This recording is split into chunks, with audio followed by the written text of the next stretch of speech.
Welcome to my latest YouTube video. Today I'm talking with Rick Belden. Rick is a poet who I met, I probably would estimate maybe 7 years ago. Rick writes from his heart and his soul, and he writes incredible, amazing poetry that helps people understand who they are, where they come from, and some of these invisible emotional blocks, personal blocks, family blocks. And through his poetry, not only does he express the human condition quite beautifully, but, as I would find out later, parallels my human magnet syndrome and codependency cure work. When the time came to write my first book, I did not hesitate to include some of his work in my book. And when it came time to write my second book, The Human Magnet Syndrome, The Codependent Narcissist Trap, I knew instantaneously, intuitively, that he was the man to write my foreword. And oh my gosh, what a wonderful foreword. So I'm delighted to introduce Rick. Those who are watching us, we did not rehearse this, and I'm about to throw Rick a curveball. Ready, Rick? Sure. I would absolutely love to start off this video with you reading the poem. Yes, that's right. What's the name? The name is Fused at the Wound.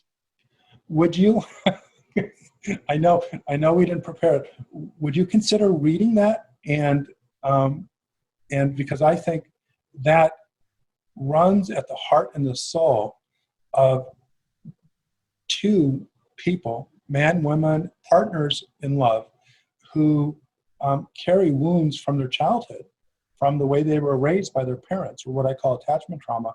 And it so beautifully and poetically illustrates the push and the pull of what the human magnet syndrome, or I know this is a little bit spontaneous, but what do you think? Oh yeah, absolutely. Just give me a second to pull it up here. No problem. So yes, Ross, I'd be happy to read that poem. It's called Fused at the Wound, and here it is. Is it love or is it addiction? Why not both? She knows tears and I know anger. Together we almost made a whole person for a while, fused at the wound. But our little house of lies isn't big enough to hold us now. She won't stand up for herself, and I can't stand up for both of us at the same time anymore. So we ride the broken lover's seesaw of staying and leaving, 1 foot in and 1 foot out. We dance in the kitchen like unloved children and wait for fulfillment of old pain's expectations. So anxious to leave, so anxious to be left, so anxious to be right, so anxious to be hurt, so anxious to be disappointed, so anxious to be alone again. When this whole thing started, I wanted us to be immersed in each other. I wanted us to fix each other. I thought that was what people were supposed to do. I don't want that anymore. I don't need that anymore. But I still don't know how to love someone I don't want to fix. You know, that poem, it resonated. You know, when I just started writing my material that would eventually become the human magnet syndrome, I was still in therapy, and I'm still working on myself. And that poem cuts right to the center of my wounds and my healing and my family of origin issues. I would love to hear the backstory on that and how that came to you, or what it means to you. Well, first of all, I have not even looked at it in quite a while, much less read it out loud. And honestly, I got a little fluttery in my chest reading it, not just because of the specific situation that it was written about, but because of the pattern that I've relived over and over again, and even still has some relevance for me now. Right. It's a powerful thing, and sometimes it's a surprising thing to write something and come back to it so many years later and still feel it. I didn't expect that. I know specifically what the situation was and what the relationship was. Wait, can I say something real quickly? Yeah. So there's a reason that your heart was aflutter. Whether you have done a lot of trauma healing or not, we carry our trauma in our bodies. The trauma that we experience as children, or and in my case, and perhaps your case, with a partner who was hurtful, sometimes it's so hard to like process and remember. It's in a part of our mind that doesn't like to remember it. Mm-hmm. But that part of the mind sends impulses to our body when something activates it.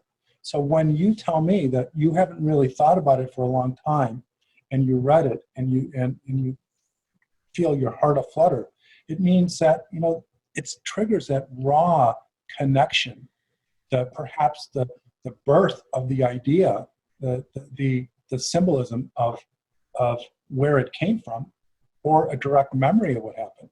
So that's your body talking to you. So And I'm really glad you interjected that, Ross, because that's such an important thing for men. And it's one of the reasons I said it, because men oftentimes find it difficult to know any entry points into what they're feeling. And our sensations in our bodies are often the first indicators that we have as men that we're feeling something that we may not be aware of. And so for me, that fluttering in my chest is something I would have ignored, right. you know, through most of my life. And I've kind of programmed myself at this point, even though I wasn't really completely aware of what I was saying and why I was saying it, to go ahead and externalize that and go ahead and verbalize it and at least acknowledge it, so that that part of me inside knows, oh, somebody out there is paying attention to me. Right. Yeah. And, you know, we carry, and whether, see, I have two terms. I have self-love deficient, which is, I renamed codependency. Codependency is self-love deficit disorder, SLDD. The person is self-love deficient. I don't like codependent. I don't like codependency. But what the self-love deficit disorder is caused by trauma, childhood trauma. And that trauma is represented deep inside of us. We don't remember it all. And in the beginning, we just registered as body feelings. So we carry that trauma. I refer to that trauma as the child, the wounded child within us. So little Rick is in you, and little Ross is in me, or the trauma child or the trauma adult. So when we connect to our body, we're giving a voice to the part of us that needs to tell his story or her story. And that's what I hear you saying, is you help men, you help the people you coach in your practice find that voice and story. Yeah, and I like to say that, you know, every man was once a little boy, and he carries that little boy's untold story with him wherever he goes. It's always there. Tell me more about that. I mean, that's fascinating. Well, I think that as children, we have very rich experiences. And depending upon the health of the environment in which we're raised, in which we grow up, we either get to process those experiences to some extent fully, or we don't. I don't think anybody processes all of them fully, because as a child, you have limited capacities and limited capabilities to conceptualize and so forth. To the extent that you're not supported and that you don't feel safe, you're not going to process those experiences fully. And let me add, Rick, to interject a little mental health stuff. Mm-hmm. If the trauma is significant, we disassociate from it, mm-hmm. repress it. The memory itself is taken away from conscious access or memory. So what you're saying is, just to paraphrase it, is as kids, we have a limited capacity to understand our environment, and we process it a certain way. And what I just said was, and if it's trauma, our brain tells us it's not good for us to remember, and it stores it. Right. And as you said, things are stored in various ways. Right. One of the ways that, in my experience, things are stored is in the body. Yes. We have stories that actually live in our body in different places. And I couldn't explain to you, I can talk about that metaphorically. I can't talk about it clinically or scientifically. But I know.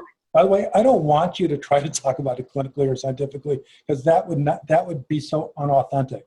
Yeah. The way you understand it to me is perfect. Right. But I'm going to interject, because we're sharing this on both of our video channels.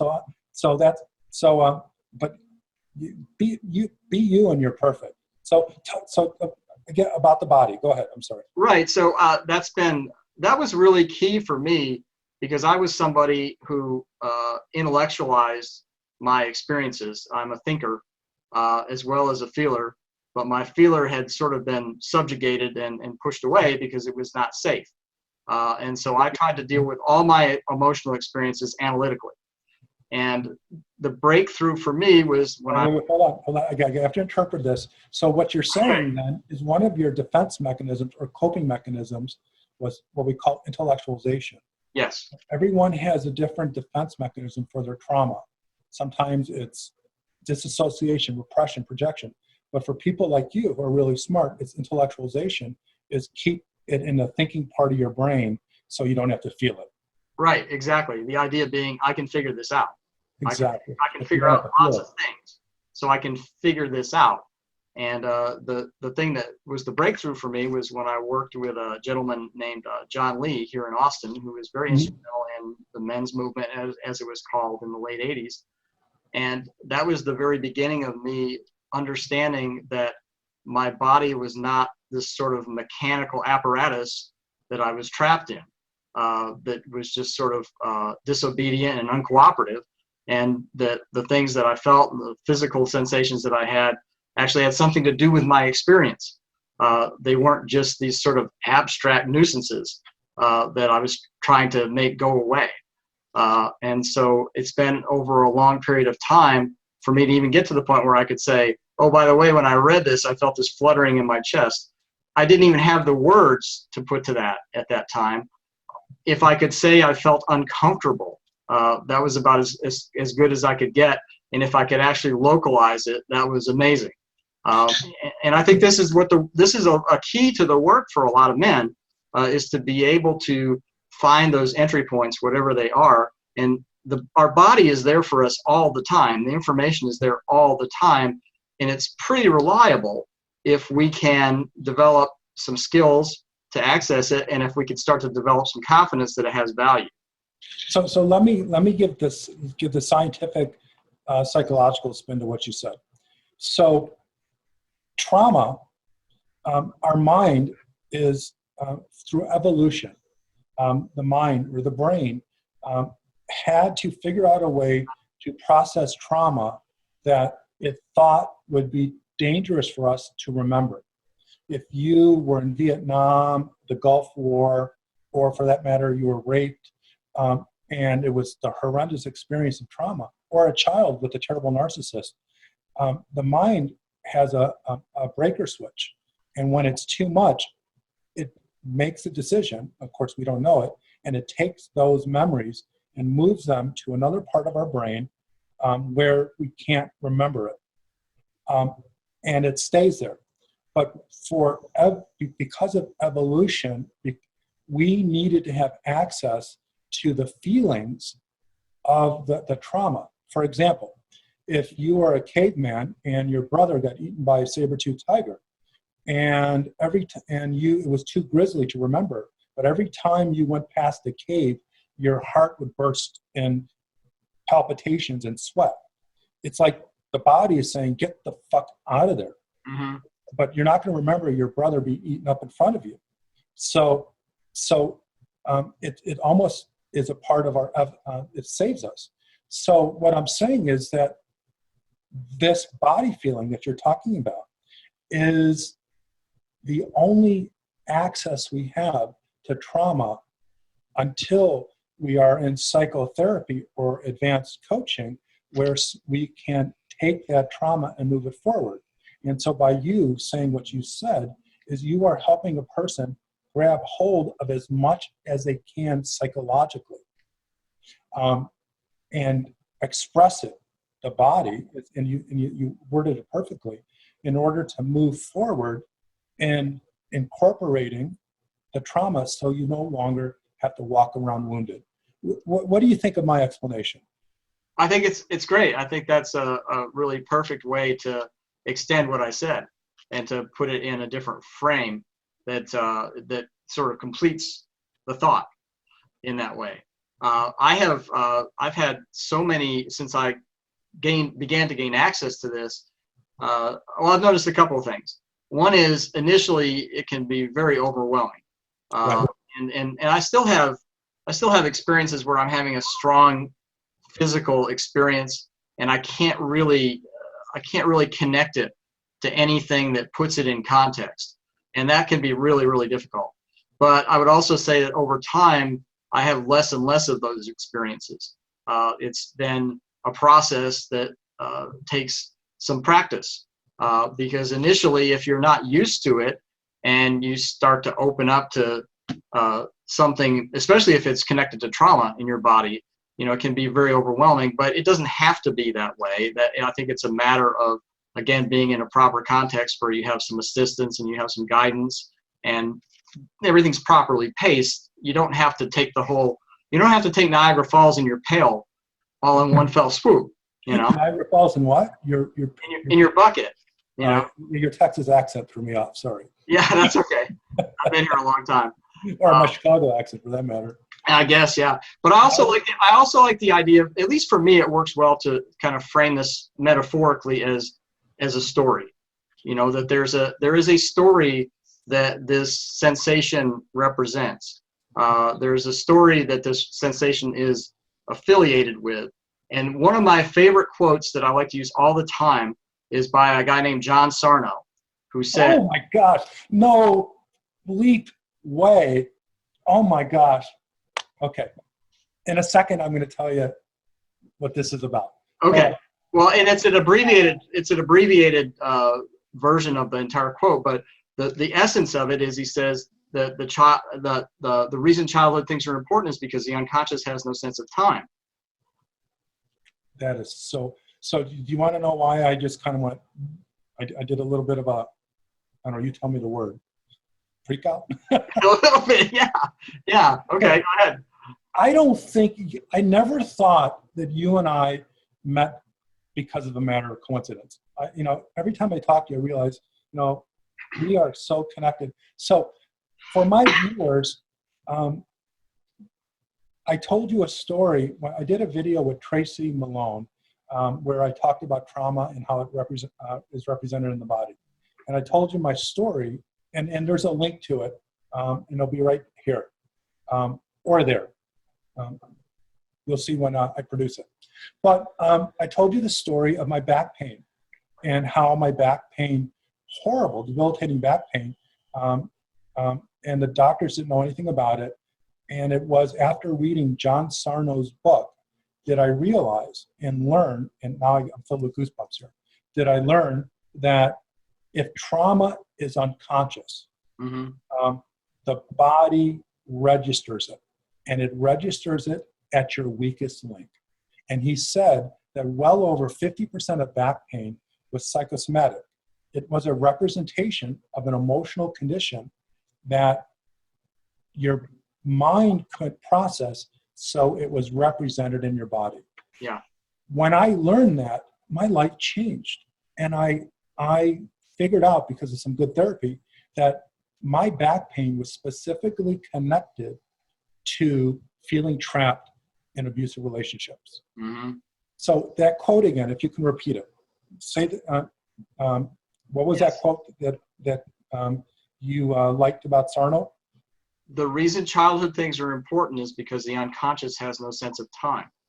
That's right, because the unconscious is caught where the trauma was encapsulated, and it represents in the body.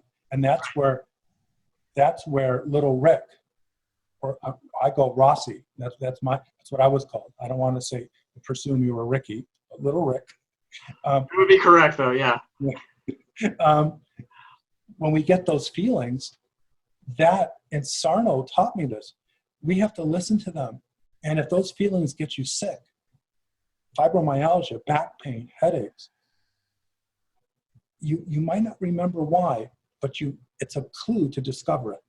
Yes. What's your thoughts about that? Yeah, and the broader quote, which I don't remember exactly, but he said something along the lines of, if something was deeply impactful to you at the age of 5 and it's unresolved, it won't matter if you're 15, 25, 35, 50, 80. it still has the same resonance, and it still has the power that it had at the time that it happened, at the age that it happened, and that's how the experience is encapsulated inside you. Right. And I'll add, until you actually find a way to revisit it safely and begin to unpack it and decompose it and process it and reconceptualize it and take it apart and put it back together in a way that actually benefits you.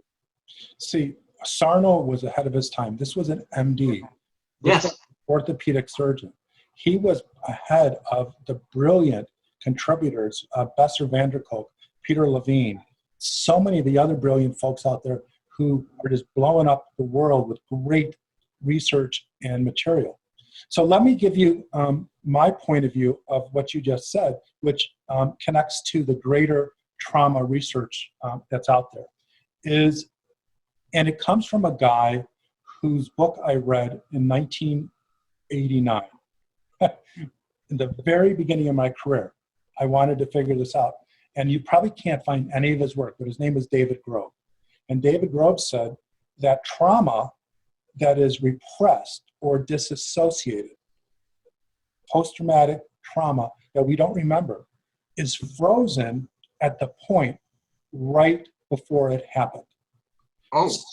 It's such a simple, so if you were raped, sexually abused as a child, and that trauma was so big that your mind could not handle it, it's put somewhere else.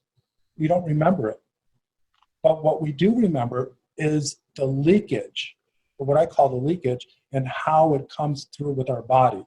Right. Our tenseness, our excitement. And for some people, if they were sexually abused, it could be over-sexualization, under-sexualization, fear, what we know as PTSD symptomology.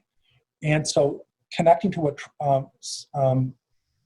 Sarno said is that it's there and it doesn't know how to come forward.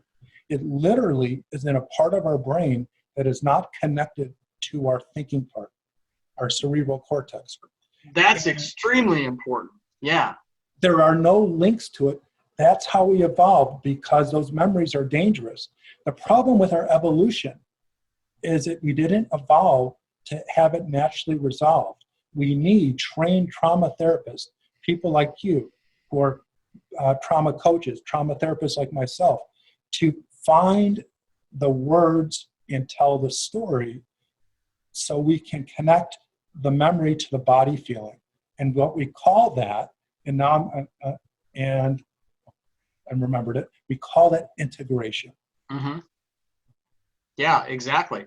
And there are lots and lots of ways to construct and tell that story.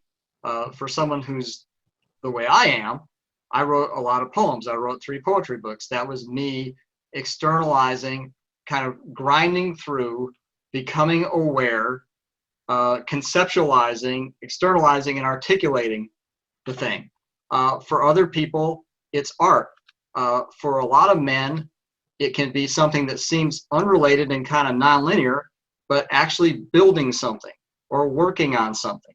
Any way that you can sort of externalize that energy and create something outside of yourself is one of the great ways to actually resolve these things. And for some people like me, I think things through very deeply and carefully. And so I'm going to have a story, a full story, and a concept and a narrative and all that kind of stuff. And other people, other men in particular, it may be the result may be just that they take some action in their life and change their life story in a certain way. And they may not be able to articulate specifically what the story was in the way that I did, but the way that they live turns out to be the story. Interesting. So when you talk about it, I think about you writing a poem, and I think about you with your, not that I'm going to psychoanalyze you. Do I have permission? Yeah, go for it. It can't be anything worse than I've already had. We have to get you to sign the liability waiver. Okay. Okay, there we go. But you had the way that you, I believe, cope with your childhood trauma, your attachment trauma, which is, I mean, your book, your first poetry book, Iron Man Outing, is all about that. And I highly recommend it, folks. Iron Man Outing. Iron Man Family Outing.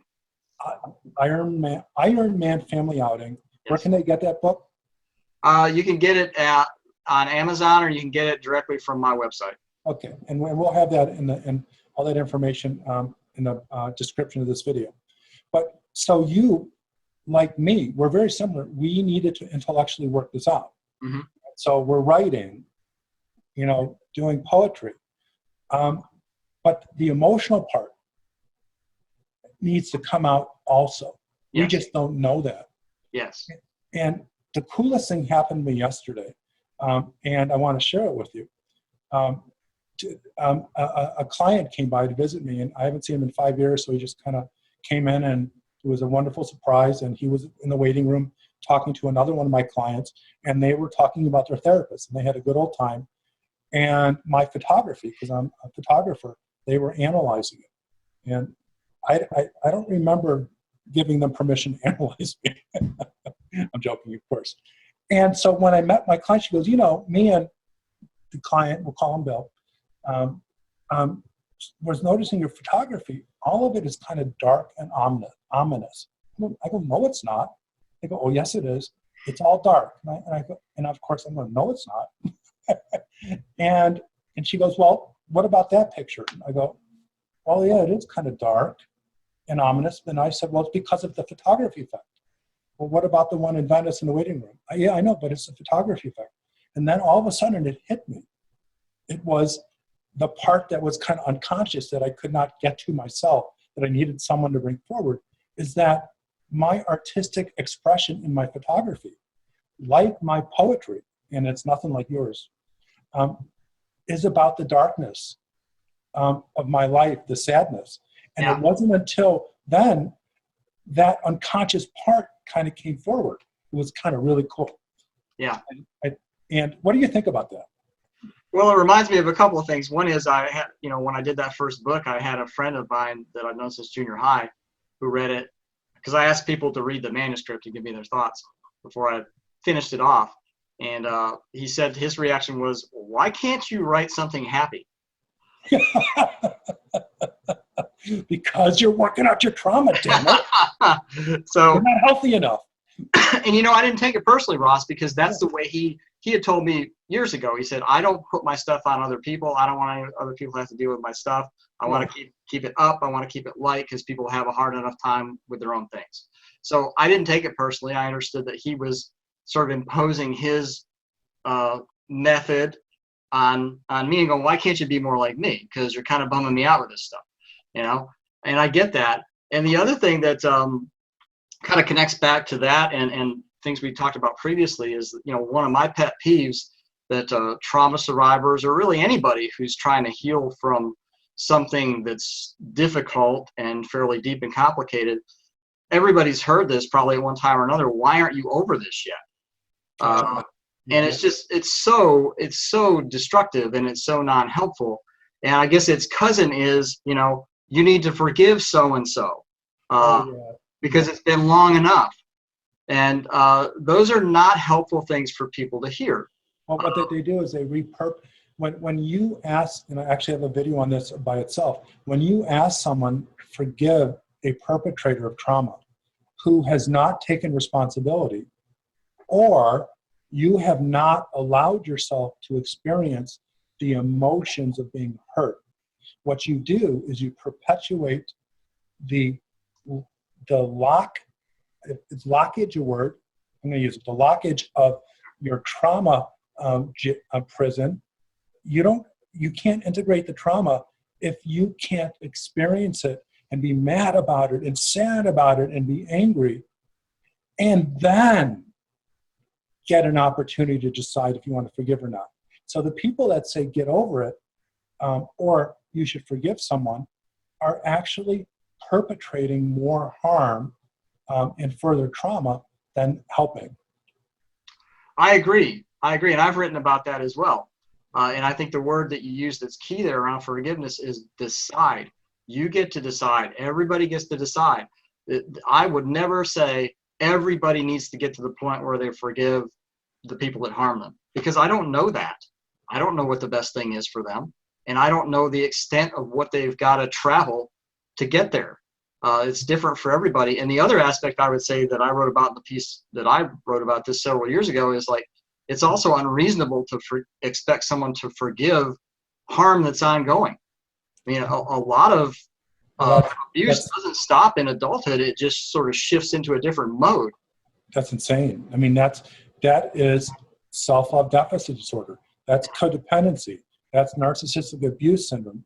And whatever we want to name it, to forgive someone who's abusing you is to make yourself invisible, voiceless. It's to be gaslit, to believe that your pain, your trauma is not important enough to hold someone responsible, or to be so afraid of being alone that you wouldn't hold the perpetrator responsible for fear that they would leave you, which is a primary symptom of self-love deficit disorder, is pathological loneliness. Yeah, So I agree. Yep. And to kind of follow up on that too, I think that there's not enough emphasis given in this process to a couple of things. One is, my experience, there's this sort of cultural idea that from a lot of movies and so forth that, well, you have a couple of run-ins with somebody and you both cry and then you forgive that person. It's like, man, I wish. I mean, the process of getting to the point where I could begin to forgive somebody who hurt me as a child, right. I'll say specifically my parents. It's been ugly a lot of the time. A lot of it's been dark. I've had to go down into places in myself and see things in myself. It's not just about seeing the other person. It's about seeing myself and seeing things I didn't want to see in myself. And finally coming to the point where I could release that person from the obligation that I've been holding them to that they cannot fulfill. Well, that's really profound. So you are understanding what I would describe is letting go of a narrative. And sometimes that narrative was gaslit or inculcated and placed in you, sometimes through deception, or it's your own narrative that you need to forgive them. You should forgive them. You should let it go. But when you make the decision to find your own path, your own healing trajectory, your own way to process it, you are for the first time breaking free from these rules that were instilled in your brain, the gaslighting, that you're invisible, that you should be forgiving, you should be reflexively selfless, you should give everyone the benefit of the doubt. SLDs, codependents, have these distorted thought patterns and that is why I hold SLDs responsible. I held myself responsible. Right. Yeah, exactly. That's what I'm saying is, like, if you cannot come to your own peace and agreement with your responsibility in the way you're feeling and the experience you're having, you cannot get there. Absolutely. And how do you do it? What is the method that you help your clients with in teaching them what I would call, and of course, please don't feel compelled to use my own terminology, but to help them paint a picture of their own story, put details to it, and embrace it and accept it. How do you get your clients to that point? Well, one of the things I try to do is understand what somebody's native mode is. So some people are going to be more drawn to writing about something. Some people are going to be drawn more to doing some art or whatever. So what I try to do is get people into their native mode so that they can actually construct and express what their story is themselves. Tell us what native mode is, because I think that's important concept for you to detail. Well, for some people are going to be sort of outwardly creative and expressive in ways that are easy to identify. So for you, your photography, that's one of your that's a native creative mode for you in terms of how you express your unconscious material. And for some people, it would be painting, and some people would be singing or dancing or music. For me, it was poetry, and then I started to write essays. For some people, it's going to be, like I said earlier, they have these great, in Australia, New Zealand, maybe in the UK, they have this thing called men's sheds, where they have men's sheds. Men's shed. Men's sheds. Yeah. I think it said men's shit. Yeah. Yeah. We have that everywhere. Men's shed. Okay. Yeah, it's a men's shed. And that is a workspace that's reserved for men who are working through, maybe they've had a divorce, maybe they've been widowed, maybe they've recently retired, and they just go in and work on lawnmowers, or they build things or whatever. And that's some of these ways to get to your native mode might seem kind of indirect. It's like, okay, this guy's working through a divorce. What good does it do for him to build a birdhouse? Well, it gets his body on the job. It gets him moving. You know, it gets him into like shoulder to shoulder with other men where they might wind up talking about some things. So that's kind of a long way around it. But the idea is that everybody has what I call a native mode, which is a way to externalize and express the energy of the thing that they're trying to work through. I like that. And so I would add to that is to help men, help women, help people to achieve what I would call self-love abundance. Because I named the problem self-love deficit disorder. It's not codependency. The problem is not that you take crap from everyone else and you don't protect yourself, that you give, you trust, all the stuff that we understand that people say is codependency. The problem really is about the trauma that is purposely forgotten, the core shame that it created, the pathological loneliness that came from that, and this addictive need to be around narcissists so you're not alone. So for me, it's how to solve the self-love deficiency. And I created its opposite term of self-love abundance.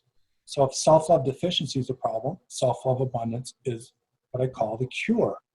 And everything that I do is to transition a person from self-love deficiency to self-love abundance through connecting to the trauma, disentangling the gaslighting, correcting dysfunctional or distorted thinking, reorienting themselves to their real emotions, not the emotions that they thought were theirs but were gaslit, and to find, using your term, their native state, whether the native state is being alone, or it's painting, or poetry. The problem is, if you're an SLDD, self-love deficient, and you are filled with core shame, you are mesmerized or locked down by loneliness, you have this irrational and rational terror of being alone, and that means that you are connected to the narcissist, and you never have the space or the opportunity to go native. I love that term. I'm going to be using it. Yeah. And so if we solve that trauma, that shame, that loneliness, then you start to experience what is your native, how do you say it again, Rick? Just call it your native mode. Your native mode. Then that's about self-love abundance.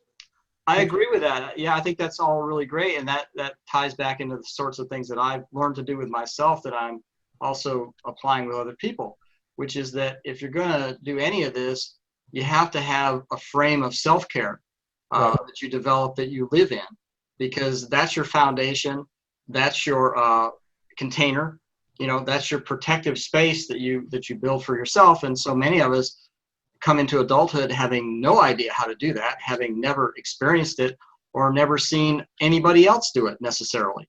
And that's real foundation stuff.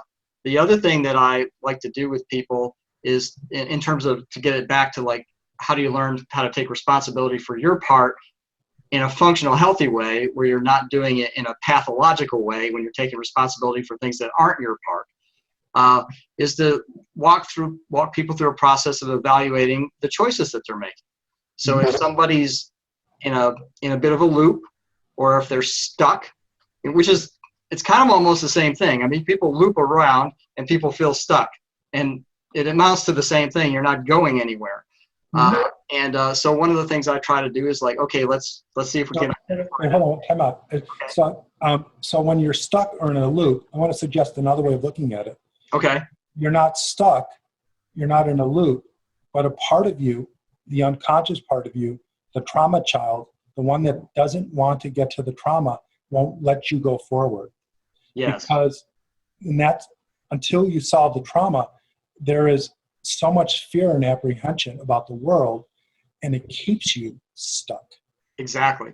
So I just wanted to we're looping. I mean, because as I'm listening to you, I'm thinking, just kind of checking in with myself. It's like, yeah, the trauma child, he doesn't want to go there because it's too scary, it's too dangerous, bad things happen. And at the same time, he desperately wants to resolve it. He desperately wants to have a different outcome. And he's split in that way, and he's kind of divided against himself. And that is another way to wind up being stuck. Yeah. And so I suggest that the trauma child, now going back to what I said about David Grove, trauma is frozen at what he called T-1, the trauma right before it happened. So the child, as I call it, the trauma child, is the unconscious part of the trauma that we're not ready to resolve. The adult who's in psychotherapy, the adult who's in coaching with you, wants to resolve the trauma. And this is the sad part, is we cannot solve that trauma just through talk therapy. We need creative, strategic, therapeutic ways to access that trauma to bring forward. So when you say two sides of yourself, I would suggest that as you are emerging towards self-love abundance, trying to solve self-love deficit disorder, the two sides that are happening is the trauma child, Ricky, little Rossi. They're coming forward. We're starting to hear them. They're starting to tell their story. We're healthy enough to hear them. And then we have Rick or Ross. So these two voices are being heard together.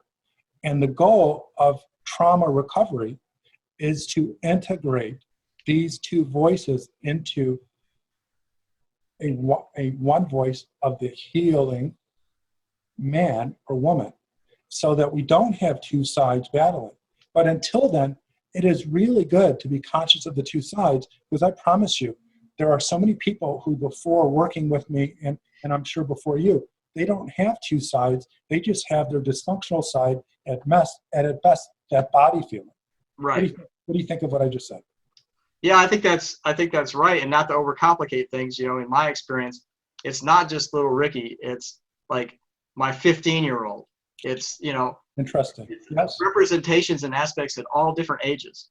And so one of the ways I think that's helpful, at least it has been for me, and it seems to be for other people, is to kind of identify, okay, what did I like doing at that point in my life that I stopped doing, that I haven't done in a really long time?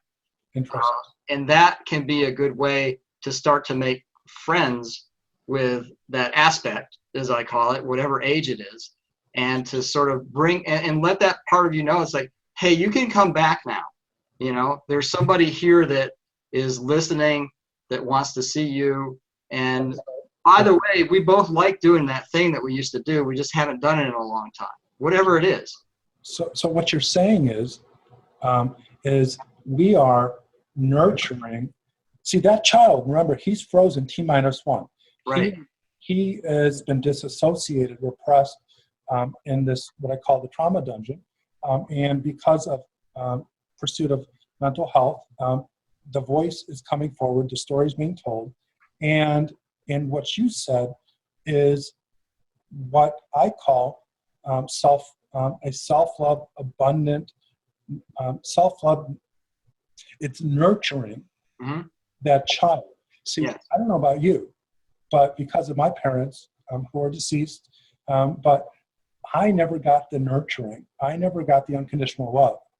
That child is frozen, T-1. He was frozen right before, I was like neglected or abandoned or whatever we want to call it, my therapist, my motivation brought Ross forward. You're brought forward, and it's our responsibility with the help of someone to nurture that boy. And that's what I hear you saying is nurture him, find out what he likes to do. Yeah. Yeah, because a lot of that stuff, that's part of the wounding, right? Is you lose part of yourself. And one of the ways I think, in my experience, and this seems to work for other people too, is like, well, how do you get that? How do you reestablish that relationship? Well, find something that you like to do that you stopped. It doesn't even matter why you stopped, and just try it out and see if whether it's like go fishing or like draw some pictures, or I mean, go to, I don't know. There's any number of things that if anybody looks back on their life, they can usually identify at least 3 or 4 things. I mean, I used to love to play the guitar, and I got busy and I stopped, and I still think about it. Well, And that will put you back in connection with however old you were when you were doing that. And that is such wonderful, I'll call it a technique because I'm a psychotherapist. I'm sure you have another word for it, but it's such wonderful technique that you are empowering someone to embrace those parts of their life that became extinct or they thought was extinct, invisible, pushed down, muted, and to find that connection, that happiness, that joy, that for explicable reasons, for obvious reasons, were extinguished. I mean, you have your story, I have mine, and to like be happy, to experience joy. Yeah, exactly. And for me, so much of this is, when I first started this work, I alluded to it earlier, I think, that why did I do this? Well, I was miserable. Why did I start? I was miserable. I couldn't stand it anymore. I had to do something. And I felt also, and this is important, I felt like, well, I deserve better than this. You got to have that. You got to find that in yourself, or else you're not going to be motivated. So there were certain things in my life. It's like, well, I don't like my job, and my relationships all stink, and I'm having health problems, and I don't feel like I'm actualizing. I didn't have that word at the time. It's just like, well, this doesn't feel like the right life to me. It was all, a lot of it was external in terms of relationships or things that I was going to get or whatever. And I learned over the years of feeling stymied about a lot of those things, and I still kept going, that the thing that I really needed, that I didn't know that I needed, that was the number one thing that I got when I've only gotten the other ones in varying degrees, is I needed to have a better relationship with myself. That was the thing that underlies everything. That was the major source of my misery, regardless of what was going on externally, is I was terrible to myself. When I first started journaling, it was all you this and you that, and why didn't you do this? And I got to a point, I'd read my journals and go, who is speaking here? Who is this? May I? So it sounds like you experience intense self-love deficiency. You didn't know how to love yourself. And you had to figure out a way to not only love yourself, but to gather those love marbles in a jar. So eventually you get enough love that they build up and they become you. Right. That's in the most simplistic sense of what self-love abundance is, or self-love recovery. Hey, Rick, we could talk about this all day, and I know we could, but could you tell the viewers how to get in contact with you, what you do, just a 1-minute commercial on your coaching practice, and we're going to add stuff down at the bottom of the description of this video. Sure. So the most direct way to find out about what I'm doing is to go to my website, which is rickbeldencoaching.com. And it says there that I'm offering coaching for men, which is how I started and primarily what I'm doing. But in the course of this work, I've realized that so much of what I use and so much of what I have to offer also applies to women as well. So I am coaching men and women both at this time. And I offer a free 1-hour discovery session with me. And this gives us the opportunity to explore your situation and for me to learn a little bit more about you and find some ways that we can get you started moving forward. Because my number one thing, and the thing that I wanted most of all when I started, was like, I don't want to be stuck anymore. I'm tired of being stuck. I want to move forward. And that's what I like to help people do above all else. Right. And you're located in Austin, Texas, and you do video work also online. Yes, yes, I do. It's a web conferencing that I do. So I can work with anybody anywhere in the world. I cannot recommend anyone more highly than Rick. So Rick, you're awesome. Thank you for how you've contributed to my life, to my book, and your forward in my new book, The Human Magnet Syndrome, The Codependent Narcissist Trap. I still remember when I read it and I showed it to my wife, I had tears in my eyes. I couldn't believe someone said something so beautiful about me. So I'm forever indebted to that. Well, your work has had a big impact on my process too. So I appreciate it greatly, and I was very happy to say everything I said. All right, man. You are cool. We will keep in touch. Guys, I hope you enjoyed this video, and hope this helps you in your own pursuit of self-love abundance, trauma resolution, finding your native, say it again, your Native mode. Your native mode, love it. And you take care. Bye-bye. Thank you, Ross.